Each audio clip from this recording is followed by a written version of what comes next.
Prep reader में आपका स्वागत करती हूँ। कैसे हैं आप सभी? कैसी चल रही है आप लोगों की तैयारी?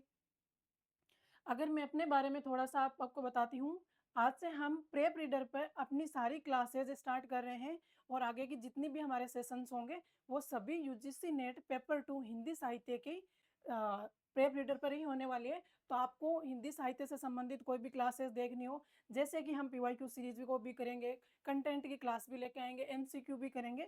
तो इस तरीके की सारी चीज़ें हम प्रेप रीडर यूट्यूब चैनल पर करेंगे, तो आप इसको सब्सक्राइब करना और इसके नोटिफिकेशन आपके आते रहे, इसलिए नोटिफिकेशन को भी ऑन कर लेना। अब मैं सबसे पहले अगर मेरे बारे में बताऊं, तो मेरी स्कूलिंग की बात करूं,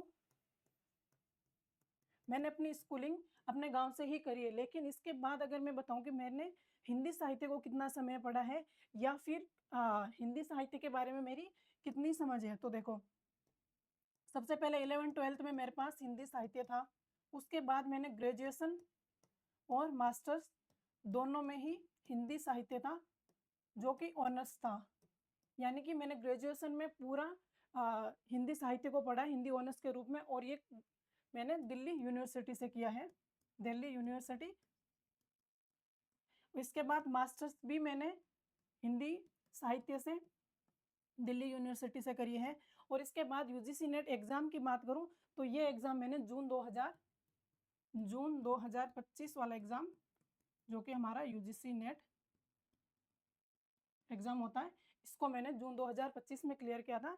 इसके बाद मैं आप सभी के बीच में आई हूँ कि हम हिंदी साहित्य की जो मैंने किस तरीके से अपनी तैयारी की या फिर कितना समय मुझे लगा, उस समय में मुझे कितनी सारी प्रॉब्लम्स फेस करनी पड़ी एज ए स्टूडेंट्स, वो प्रॉब्लम्स आप लोगों को भी आती होगी। आप लोगों के मन में भी कई सारे सवाल होंगे कि हम कैसे तैयारी करें या फिर किस तरीके से हम अपने एग्ज़ाम को पास कर सकते हैं।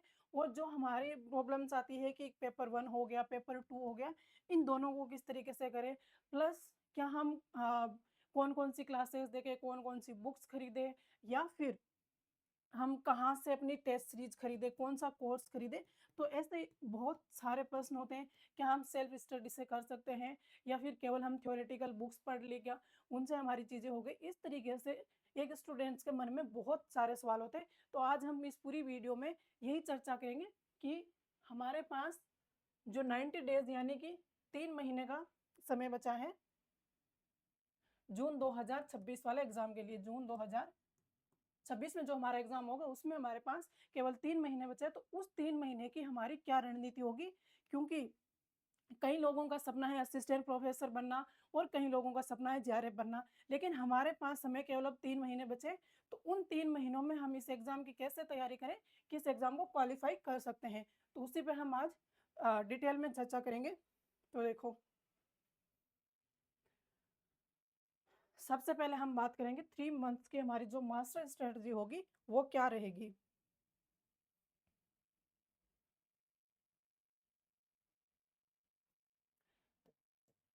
यूजीसी नेट में हमारे पास यूजीसी नेट एग्जाम में हमारे पास 3 लेवल से होते हैं। एक होता है पीएचडी का, दूसरा हम असिस्टेंट प्रोफेसर के लिए क्वालिफाइड होते हैं जिसमें नेट आता है, और इसके बाद जेआरएफ होता है।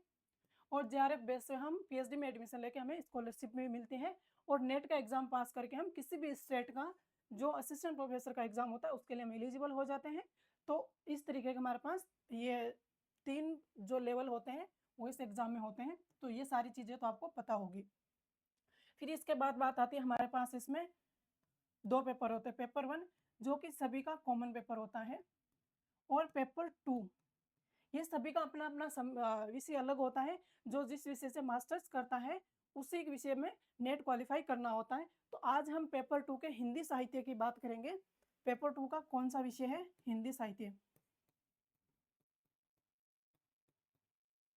हिंदी साहित्य के सभी यूनिट्स को हम कितना डिटेल्स में करें या किस तरीके से करें, इन सभी चीज़ों को हम इस क्लास में करेंगे। और इसके बाद हम आगे की रणनीति आपको शेयर करेंगे, जिसमें हम समझेंगे कि आगे हम किस किस तरीके से भी क्लासेज करेंगे। सबसे पहले देखो, हर स्टूडेंट का या फिर नया स्टूडेंट है उसका सबसे पहला सवाल यही रहता है कि मैं पेपर 1 प्लस पेपर 2 दोनों को कैसे मैनेज करूं। क्योंकि पेपर 2 को तो मैं कहीं ना कहीं से पढ़ता हुआ आ रहा हूं। जैसे कि मैंने अपने स्कूलिंग में कुछ पढ़ा है, उसके बाद मैंने ग्रेजुएशन में भी पढ़ा है, मास्टर्स में भी पढ़ लिया है, तो उसका मेरा बेसिक तो कवर होता है। बेसिक कवर रहता है पेपर 2 का। लेकिन पेपर 1 जो है उसके सारी यूनिट्स या फिर ये मान लो 80-90% उसका सिलेबस ऐसा होता है कि हर स्टूडेंट के लिए वो नया ही रहता है। अब न्यू स्टूडेंट को यहाँ दिक्कत आएगी कि पेपर 2 को जैसे-तैसे मैं मैनेज कर लूँगा, लेकिन पेपर 1 को कैसे करूँ? या फिर पेपर 1 में तो केवल 50 प्रश्न ही आते हैं और पेपर 2 में 100 प्रश्न आते हैं। तो पेपर 1 अगर मेरा पहले से ही कमज़ोर है और उसके बाद अगर मेरे को मैथ, डीआई, रीज़निंग वगैरह वैसे ही चीज़ें नहीं आती हैं, तो कई बार स्टूडेंट ऐसे सोच लेते हैं कि इन 50 प्रश्नों के लिए मैं बहुत ज़्यादा मेहनत करने की बजाय अपने सब्जेक्ट पे पूरी मेहनत कर लूँ, ताकि पेपर 1 में थोड़े बहुत भी प्रश्न ठीक होंगे, तो भी मैं अपना काम चला लूँगा। लेकिन यहाँ पे स्टूडेंट्स को बहुत दिक्कत आती है, क्योंकि इस तरीके की सोच से हम नेट के आस-पास पहुँच सकते हैं और नेट 100% हो इसकी भी कोई गारंटी नहीं है, लेकिन जेआरएफ तो बिल्कुल नहीं हो सकता कि हम केवल एक पेपर पर ही फ़ोकस्ड रहें। इसके लिए हमें पेपर 1 प्लस पेपर 2 दोनों को बराबर समय देना है, दोनों को बराबर वरीयता देना है कि हम किसी भी पेपर को पीछे नहीं छोड़ सकते हैं। हाँ, भले ही हम पेपर 1 को थोड़ा-सा समय कम दे सकते हैं, जहाँ पेपर 2 को हम 4-5 घंटे देंगे, वहाँ पेपर 1 को हम 2 से 3 घंटे दे सकते हैं। तो ये सारी चीज़ें किस तरीके से हम बैलेंस कर सकते हैं या फिर कैसे इन 3 महीनों में पढ़े कि हमारा पेपर क्वालीफाई हो जाए, तो उसको हम आज स्टेप बाय स्टेप समझेंगे। सबसे पहले बात आती है सिलेबस की। देखो, कोई भी स्टूडेंट हो या फिर कोई भी हमारा कॉम्पिटिशन एग्ज़ाम हो, सबसे पहला स्टेप हर स्टूडेंट का यही होना चाहिए कि हम सिलेबस का प्रिंट आउट निकलवा लें। सिलेबस का प्रिंट आउट हमेशा हमारे सामने रहना चाहिए और सबसे पहले हम सिलेबस को अच्छे से समझेंगे। जो हमारी 10+10 यूनिट्स हैं, उसको हम समझने की कोशिश इस तरीके से करेंगे कि जो हमने पेपर 2 यानी कि हिंदी साहित्य की जो 10 यूनिट्स हैं, उनमें से कितनी ऐसी यूनिट्स हैं या फिर कितने ऐसे टॉपिक्स हैं जो हमने पहले पढ़े हैं, उसको हम अलग तरीके से समझेंगे। फिर उसके बाद ऐसे कितने टॉपिक्स हैं जो हमारे लिए नए हैं, क्योंकि नए टॉपिक्स को हमें फिर ज़्यादा टाइम देना पड़ेगा, उसको हमें अलग तरीके से तैयार करना पड़ेगा। ऐसे ही हमें पेपर 1 को समझना है कि पेपर 1 में जो हमारे पास 10 यूनिट्स हैं, जैसे टीचिंग हो गई, रिसर्च हो गई, कम्युनिकेशन कॉम्प्रिहेंशन और मैथ, डीआई और रीजनिंग, हायर एजुकेशन और एनवायरनमेंट, आईसीटी, इस तरीके से हमारे पास 10 यूनिट्स होती है। जो हिंदी साहित्य के स्टूडेंट्स होते हैं, वो अक्सर कहाँ गलती करते हैं कि मैथ, डीआई, रीजनिंग को उनकी कमज़ोर होती है, तो वो क्या करते हैं, ज़्यादातर बच्चे शुरुआत में ऐसे ही करते हैं कि वो मैथ, डीआई और रीजनिंग को छोड़ते हुए चलते हैं और उनको लगता है कि हम बाकी की यूनिट्स कर लेंगे तो भी हमारा काम हो जाएगा। लेकिन देखो, अभी जिस हिसाब से चीज़ें बदल रही है कि पहले ऐसे था कि चलो हर यूनिट से 5 प्रश्न आने निश्चित थे, तो हम बाकी के 7 यूनिट को अच्छे से करके इन 3 को स्किप करके भी हम अच्छे मार्क्स ला सकते थे। लेकिन अभी चीज़ें चेंज हो गई है। कई बार ऐसा होता है कि मैथ की जो प्रश्न आते हैं वो ज़्यादा आ जाते हैं, टीचिंग रिसर्च से प्रश्न 1-2 ही आते हैं। तो वहाँ पे हम क्या करेंगे? वहाँ पे तो हमारा ये जो हमने रणनीति बनाई वो किसी काम की नहीं आई। इसीलिए हमें हर यूनिट को बराबर अहमियत देनी है, बराबर तरीके से समझना है। तो सबसे पहले आपको क्या करना है, सिलेबस को प्रिंट आउट निकालना है, उसको 2 से 3 बार अच्छे से पढ़ना है कि उसमें क्या-क्या चीज़ें मेरे पढ़ी हुई है या फिर क्या चीज़ें नहीं हैं, उनको मैं हाइलाइट करके रखूँगी, इनको मैं सबसे पहले पढ़ूँगी। उसके बाद जो मुझे पहले से आ रही है चीज़ें, उनको करूँगी। फिर देखो, सिलेबस देखने के बाद हमें पीवाईक्यू लेने हैं। पीवाईक्यू क्यों लेने हैं? हमें सबसे पहले पीवाईक्यू को सॉल्व करने नहीं बैठना है, ना ही हमें ये देखना है कि मुझे कितने प्रश्न आ रहे हैं, कितने नहीं आ रहे हैं या फिर मेरी तो कोई तैयारी नहीं है। तो इस तरीके के प्रश्नों से आपको डिमोटिवेट नहीं होना है बिल्कुल भी, बस हमें यहाँ से अपनी समझ बनानी है। कैसे? हमें ये देखना है कि मान लो हम पेपर 2 की बात करें, तो सबसे पहले हमें ये देखना है कि जो पैटर्न आ रहा है, वो किस तरीके का है? क्या उसमें जो प्रश्न पूछे जा रहे हैं वो ईज़ी प्रश्न आ रहे हैं। ईज़ी मान लो कि सीधा वन लाइनर प्रश्न आ गया, फैक्ट वाले चीज़ें कि किसी का कथन पूछ लिया या किसी रचना का रचनाकार का नाम पूछे, इस तरीके के जो प्रश्न होते हैं वो ईज़ी लेवल में आते हैं। क्या मैं जो लेटेस्ट वाले पीवाईक्यू, सबसे पहले आपको लेटेस्ट वाले यानी कि जो मान लो 2024 के दोनों पेपर और 2025, आपको केवल इतना ही एक बार देखना है और इसी से अपनी समझ बनानी है कि उसमें किस तरीके के प्रश्न पूछे गए। फिर क्या स्टेटमेंट वाले प्रश्न कितने हैं और प्लस किस यूनिट से कितने प्रश्न आ रहे हैं, किस यूनिट से कितने प्रश्न पूछे जा रहे हैं, और उन प्रश्नों की जो भाषा है, क्या वो 2024 वाला जो जून का पेपर था और 2025 के दिसंबर का पेपर था, इन दोनों प्रश्नों के बीच की जो भाषा थी वो किस तरीके से बदली है, या फिर हमें जब प्रश्नों को देखते हैं तो क्या लगता है कि कितने प्रश्न आचार्य रामचंद्र शुक्ल जी की बुक से डायरेक्ट उठाए हुए मिलते हैं या फिर डॉक्टर नगेंद्र की बुक से मिलते हैं। तो ये सारी चीज़ें हमें पीवाईक्यू से नॉर्मल समझना होता है, क्योंकि हम अपनी ग्रेजुएशन और मास्टर्स में रामचंद्र शुक्ल जी को, डॉक्टर नगेंद्र की, इन दोनों बुक को हम बहुत अच्छे से पढ़ते हैं। तो हम एक तरीके से समझ बना सकते हैं कि उसकी जो भाषा शैली हो गई, परीक्षा में जो प्रश्न पूछे जा रहे हैं किन बुक से आ रहे हैं, तो ये चीज़ें हम शुरुआत के पीवाईक्यू से समझेंगे। फिर इनमें हम लेवल्स देखेंगे कि प्रश्नों का लेवल कैसा आ रहा है, क्या दिसंबर और जून दोनों पेपरों के लेवल में कुछ फ़र्क है, या जो शिफ्ट में आ रहे हैं उनमें कुछ फ़र्क है। हालाँकि अभी हमारे शिफ्ट वाले एग्ज़ाम कम होने लगे हैं, एक ही शिफ्ट में सारे एग्ज़ाम होने लग गए हैं। इसके बाद देखो, हमने सिलेबस समझ लिया, उसके बाद हमने पीवाईक्यू से मोटी-मोटी चीज़ें देख ली कि किस तरीके से प्रश्न पूछे जा रहे हैं, क्या-क्या चीज़ें हमें आ रही है, और उन प्रश्नों से क्या मैं अपनी इतनी समझ बना पा रहा हूँ कि हाँ, चलो मेरा हिंदी साहित्य का 50% बेसिक इतना कवर है कि उसको मैं थोड़ा और अच्छे से करूँ, तो मुझे उसको कम समय देना पड़ेगा, और जो मेरा 50% नहीं क्लियर है, उसको मैं उसकी बजाय ज़्यादा समय देके अपनी चीज़ें एग्ज़ाम तक अच्छे से रिवीज़न कर सकूँ। फिर आता है टाइम मैनेजमेंट। अब हमने ये सारी चीज़ें तो देख ली कि हमारे पास ये मटेरियल है या फिर इस तरीके से हमें चीज़ें पढ़नी है। लेकिन अब हम उसको कितना पढ़ें या फिर कैसे पढ़ें? क्योंकि स्टूडेंट के पास मान लो आपका समय पूरा दिन है, आप 10 घंटे पढ़ रहे हो, 15 घंटे पढ़ रहे हो, लेकिन क्या आप उसको सही तरीके से पढ़ रहे हो? आपका तरीका पढ़ने का सही है?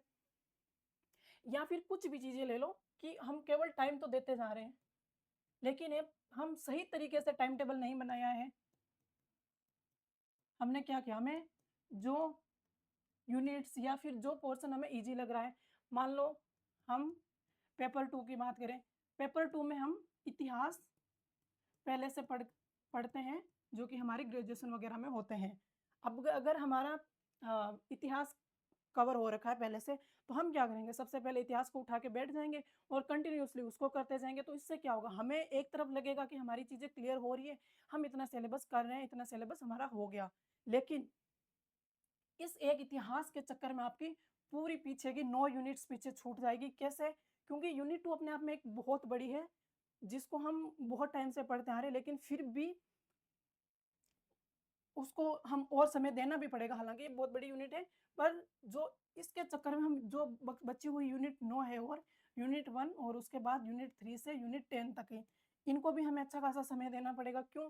क्योंकि जो हमारी यूनिट 5 से यूनिट 10 तक है, यहाँ पे हमें टेक्स्ट लगे हुए हैं। टेक्स्ट में क्या-क्या है? कविता हो गई, कहानी है, उपन्यास है, निबंध और नाटक हो गए।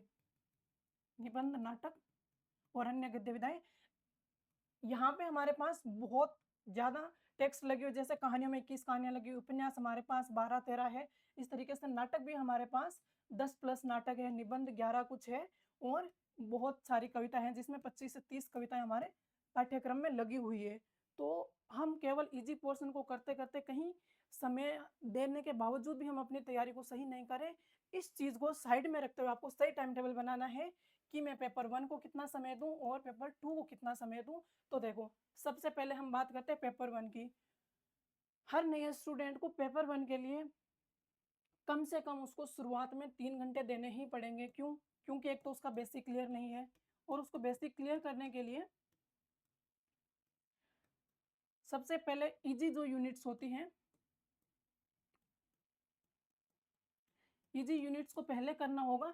उससे क्या होगा, उससे उसका पेपर 1 में इंटरेस्ट आएगा, सबसे पहले तो उसको बोरिंग नहीं लगेगा, या फिर ऐसा नहीं लगेगा कि मेरे से तो पेपर 1 हो ही नहीं रहा है, मैं इसको पीछे छोड़ देती हूँ, मुझसे नहीं होगा, मैं इससे अच्छा है कि पेपर 2 को फ़ोकस कर लूँ, उस पे कर लूँ। ये डीमोटिवेशन आएगा आपको, अगर आप सीधा मैथ को उठा के देखने लगोगे या फिर डीआई सोल्व करोगे, तो इससे आपके पेपर 1 पे समझ नहीं बनेगी। तो आपको सबसे पहले ईज़ी यूनिट्स उठानी है और 3 घंटे देने हैं।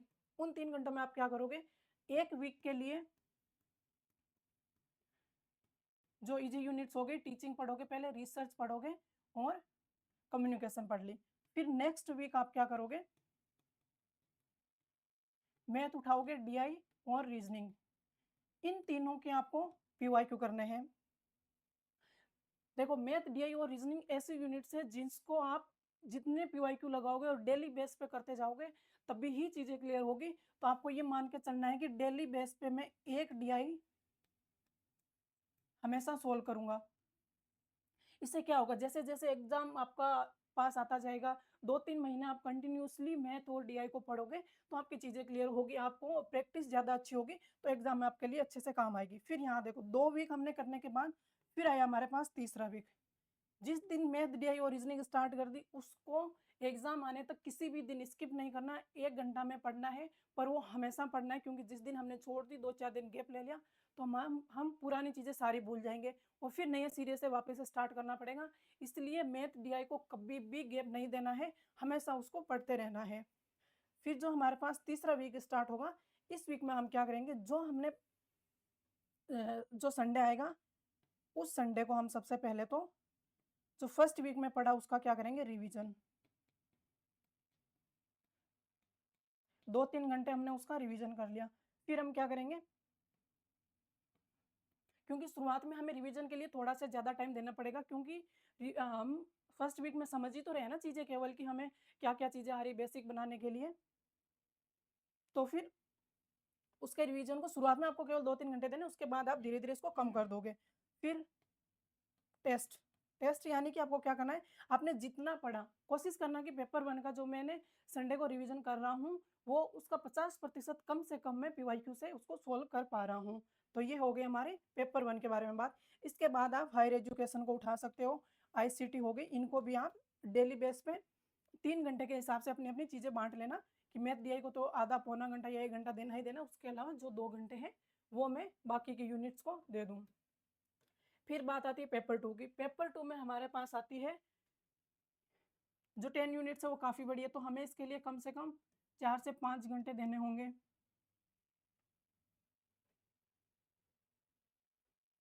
उस 4 से 5 घंटे में हम क्या करेंगे, सबसे पहले हमारे पास जो टाइम टेकिंग यूनिट्स हैं कौन सी हैं, यूनिट 5 और यूनिट 10, इनको आपको टाइम देना है। तो सबसे पहले शुरुआत करते ही आप यूनिट 7 की सभी 21 कहानियों को पढ़ लेना है। उन 21 कहानियों के हर एक चीज़ को अंडरलाइन करते हुए चलना है कि उसमें कौन कौन से पात्र है, कथन कौन कौन से हो गई, हर एक चीज़ को जो हम पीवाईक्यू से समझेंगे, जो हमने आज एक क्लास में पीवाईक्यू की क्लास ली है उसमें देखा है, तो उससे आप अपनी समझ बना करके सब चीज़ों को टिक मार्क करते हुए चलना है। और इसी तरीके से हमारे पास जितनी भी बाकी की 6 यूनिट्स हैं उनको ऐसे ही पढ़ना है, क्योंकि ये बहुत ज़्यादा टाइम लेने वाली चीज़ें हैं और यहाँ से डीप प्रश्न पूछे जा रहे हैं, तो हम इनको छोड़ नहीं सकते हैं। प्लस उसके साथ साथ में इतिहास को आप डेली 1 घंटा दीजिए। यूनिट 2 को, यूनिट 2 को केवल आप 1 घंटा दोगे क्योंकि सबसे बड़ी यूनिट यही है, तो आपको इसको 1 घंटा देना है। और यहाँ पे भी आप 1 से 1.5 घंटा इसको दे सकते हो। प्लस जो हमारी यूनिट 3 है उसको दिन के 20 मिनट भी दोगे तो भी हमारा काम हो जाएगा। बाकी की यूनिट्स को बची हुई को आप थोड़ा थोड़ा सा एक एक वीक बाद स्टार्ट कर सकते हो। फिर 1 महीने तक हमने ये सारी चीज़ें पढ़ी जो हमने अभी तक चर्चा करी। इसके बाद हमारा अच्छा खासा कॉन्सेप्ट क्लियर हो जाना चाहिए कि हाँ, हम सही दिशा में पढ़ रहे हैं और जो हमें चीज़ें पढ़नी चाहिए या चीज़ें हम पूछे रहे हैं, उन चीज़ों के हिसाब से ही हम पढ़ रहे हैं। तो ये चीज़ें कैसे करेंगे हम, पेपर 1 और पेपर 2 दोनों के एक-एक पीवाईक्यू उठाएँगे और उन पीवाईक्यू से समझेंगे कि क्या मैं जो पढ़ रहा हूँ, भले ही मुझसे पीवाईक्यू सॉल्व नहीं हो रहे, पर वो चीज़ें मेरे सामने आ रही है, मुझे पीवाईक्यू में देखने को मिल रही है। इतना भी अगर क्लियर हो रहा है तो हाँ, आप सही दिशा में जा रहे हो। फिर क्या करना है, पीवाईक्यू बेस्ड आपको फोकस टॉपिक्स पढ़ने हैं। जो हमने सेकंड पॉइंट पे बात करी थी कि पीवाईक्यू को समझना है, वो पीवाईक्यू आपके यहीं काम आएंगे।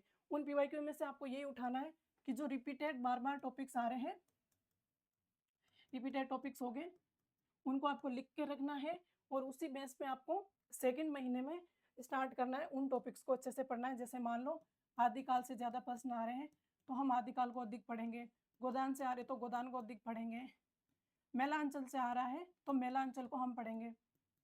इस तरीके से ये आपके फोकस पॉइंट्स हो गए। वैसे ही पेपर 1 में ही होंगे हमारे पास, मान लो लर्नर से ज़्यादा प्रश्न पूछ रहे हैं या फिर टीचर्स के प्रश्न ज़्यादा पूछ लिए, आईसीटी में हमारे पास फुल फॉर्म्स ज़्यादा पूछ ली, तो ये सारी चीज़ें आपको लिख के रखनी है।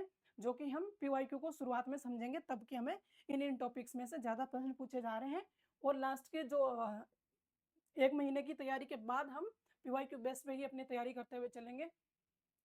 फिर ये नए स्टूडेंट्स के लिए ही सबसे बेस्ट है कि आप पीवाईक्यू को जितना हो उतना अधिक उसको टाइम दो, उसी हिसाब से अपनी तैयारी करते हुए चलो। और पेपर 1 के लिए सबसे बेस्ट है कि आप अधिक से अधिक पीवाईक्यू को सोल्व करो और उससे ही चीज़ें समझो। फिर ये हमने बात कर ली पेपर यूनिट 5 टू यूनिट 10 है जो हमारे टाइम टेकिंग यूनिट्स है। फिर बात आती है ये लास्ट महीना जो हमारा तीसरा महीना बचेगा, यानी कि मई वाला टाइम रहेगा। उस मई महीने में हमें यही करना है, हम जो पढ़ते-पढ़ते शॉर्ट नोट्स बनाएँगे, उन शॉर्ट नोट्स से ही हमें लास्ट में तैयारी करनी है। अब शॉर्ट नोट्स कैसे बनाएँगे? सबसे पहले तो देखो, हम प्रेप रीडर पे जो कंटेंट की क्लास लेके आएँगे, प्लस पीवाईक्यू की क्लास कर ही रहे हैं हम। इन पीवाईक्यू की क्लास से आपको जो नई चीज़ें पीवाईक्यू प्रश्न के अलावा देखने को मिल रही है, उनके नोट्स बनाने हैं। जो हम कंटेंट पढ़ेंगे, उससे आपको शॉर्ट नोट्स बनाने हैं, क्योंकि लास्ट के समय में आपको शॉर्ट नोट्स ही काम आएँगे, आपको थ्योरी बिल्कुल काम नहीं आएगी। ना ही आप लास्ट के समय में शुक्ल जी को उठा कर के बैठ सकते हो। उनकी बुक अगर लेकर बैठ गए, तो आपको और ज़्यादा डिस्ट्रैक्शन होगा, और ज़्यादा डिमोटिवेशन होगा, क्योंकि उसकी भाषा लास्ट के महीने में समझने के योग्य नहीं है। फिर वही चीज़ें हो गई पीवाईक्यू से जो हमने चीज़ें वहाँ पे समझी, अब यहाँ शॉर्ट नोट्स के साथ-साथ हम रिपीटेड टॉपिक्स को फिर से पढ़ते हुए चलेंगे। और बुक्स की बात करें, तो बुक्स में देख लो पीवाईक्यू सबसे अधिक हो गया। और पीवाईक्यू को आप एक बुक खरीद लेना, क्योंकि सामने बुक होना ज़रूरी है। जब हम पीवाईक्यू करवाएँगे तो आप उस बुक को क्लास के साथ-साथ खोल के रखना। प्लस हमारे पास शुक्ल जी शुरू में हो ही गए, नगेंद्र को भी आप पढ़ सकते हो। और ये आपका केवल थ्योरेटिकल बुक्स है। आप इनसे ऐसे नहीं समझ सकते कि हाँ, मेरी पूरी चीज़ें इससे क्लियर हो जाएगी। आपको उसके साथ-साथ क्लास भी देखनी पड़ेगी, सेल्फ स्टडी भी अच्छे से करनी पड़ेगी, जो कि आप पीवाईक्यू से समझते हुए करोगे। ये अगर हम पीवाईक्यू की पूरी बात कर ली हमने, शुरुआत में हम पीवाईक्यू केवल 2 से 3 जो बात 2 से 3 बार एग्ज़ाम है, उनको हम केवल चीज़ें समझने के लिए करेंगे। और लास्ट में आपको क्या करना है, 10 साल के सारे पीवाईक्यू आपको सोल्व करते हुए चलना है। मई का पूरा महीना आपको केवल पीवाईक्यू सोल्व करना है, शॉर्ट नोट्स पढ़ने हैं और मॉक टेस्ट देने हैं। मॉक टेस्ट कैसे दोगे? 1 वीक में आपको कम से कम 2 मॉक टेस्ट देने हैं, जो आपको प्रेप रीडर पे मिल जाएँगे। उसकी सूचना आपको यूट्यूब के माध्यम से या फिर टेलीग्राम के माध्यम से कर दी जाएगी। तो आपको क्या करना है, हर वीक 2 मॉक टेस्ट देना है। इससे क्या होगा, आपका एक तो एग्ज़ाम प्रेशर कम होगा, और आप टाइम मैनेज कर पाओगे कि क्या मैं 3 घंटे में पूरे 150 प्रश्न सोल्व कर पा रहा हूँ या फिर नहीं कर पा रहा हूँ। तो इस तरीके की चीज़ें हैं, हम इन 3 महीने में रणनीति अपना करके क्लियर कर सकते हैं।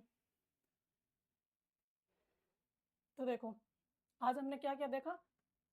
जो हमारी 3 महीने की रणनीति है, उसमें सबसे पहले हमें सिलेबस को समझना है, फिर पीवाईक्यू देखने हैं। पीवाईक्यू कौन से? सिर्फ़ 2 साल के हमें इतना ही पीवाईक्यू देखना है कि हमें टॉपिक समझ में आने लग जाए, चीज़ें किस तरीके से पूछी जा रही है। फिर हमारे पास टाइम मैनेजमेंट का आता है। उस टाइम मैनेजमेंट में आपको पेपर 1 को 3 घंटे देने हैं, पेपर 2 को कम से कम 4 से 5, या इसको आप अपने सुविधा के हिसाब से बढ़ा सकते हो, लेकिन आप स्मार्ट स्टडी करोगे तो इस तरीके से आपकी चीज़ें अच्छे से क्लियर हो जाएगी। फिर इसके बाद हमारे पास मेन पीवाईक्यू हो गए, मॉक टेस्ट हो गए और शॉर्ट नोट्स हो गए। प्लस डेली बेस पे आपको जितने पीवाईक्यू यूट्यूब पर करवाए जा रहे हैं, उन पीवाईक्यू की क्लास लेनी है। उनको क्लास होने के बाद फिर से पीडीएफ से पढ़ना है, और वो पीडीएफ आपको टेलीग्राम चैनल पे मिल जाएगा, प्रेप रीडर।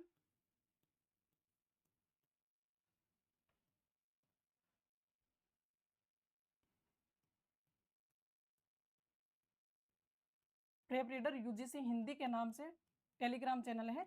यहाँ पर आपको सारे पीडीएफ्स मिल जाएंगे, यहाँ से आप अपनी तैयारी वापस कर सकते हो। और डेली पीवाईक्यू के बाद आपके शॉर्ट नोट्स, ये सारी चीज़ें हो गई। तो इस तरीके से हम 3 महीने में अपना समय व्यतीत 3 महीने में अपनी रणनीति अपनाएँगे और इस तरीके से चीज़ों को क्लियर करेंगे। धन्यवाद। तो देखो, आप सभी लोग प्रेप रीडर के टेलीग्राम चैनल को जॉइन कर लेना, प्लस इंस्टा आईडी है साहित्य और मैं, साहित्य और मैं। इस इंस्टा आईडी को आप फॉलो कर सकते हो, और यहाँ पे भी आपको नई-नई अपडेट्स मिलती रहेगी।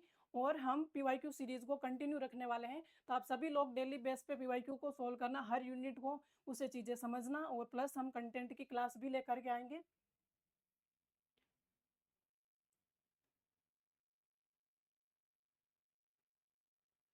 ये कॉन्टैक्ट नंबर है, अगर आपको किसी भी तरीके की समस्या आ रही है या फिर कुछ भी आपके प्रश्न हो कि मुझे ये चीज़ें नहीं समझ आ रही या फिर हमें यूट्यूब पे ये चीज़ें लेकर आनी चाहिए, तो हम उसके बारे में भी आप हमसे इस पे कॉन्टैक्ट कर सकते हो। धन्यवाद।